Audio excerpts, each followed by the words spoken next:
Hello, St. Patrick's and friends of St. Patrick's. This past Sunday, we talked a little bit about comparison, and the truth is, it's easy to get into the comparison game, even for Christians, maybe especially for Christians in some ways. This time of year, when things are being purchased and people are going on vacations, those things can be a strong temptation.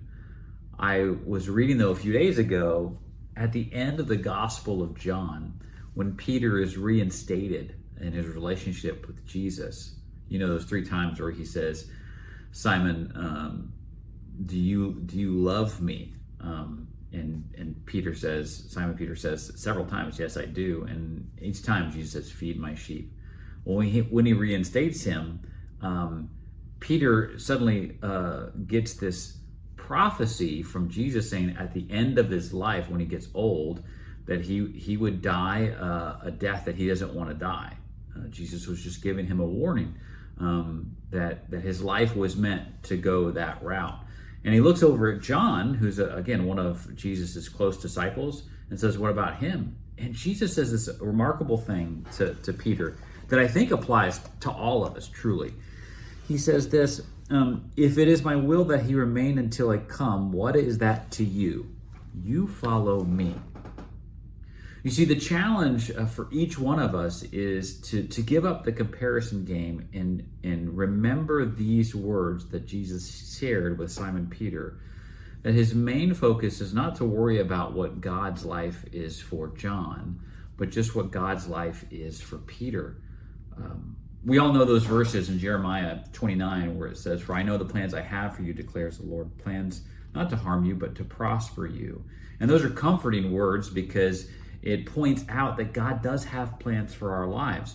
But the issue is, and the difficulty is that each one of our lives is planned differently.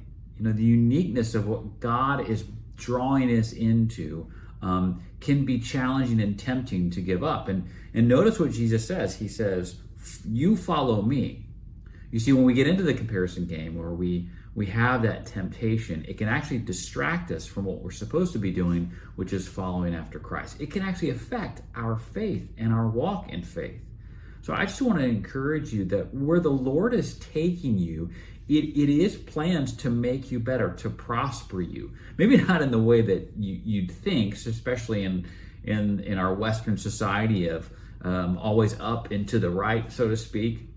But certainly as it pertains to your faith, God is interested most into shaping you and molding you to look like his son Jesus. And that requires us to keep our eyes on him, not on anyone else. Our lives are going to look different. And that's not only okay, but it is good because it is uniquely made up for you. Christ calls you not a servant, but a friend, a brother. And so we can trust him with our lives. And what a great comfort that is. You follow me, he says to Peter, and he says it to us as well.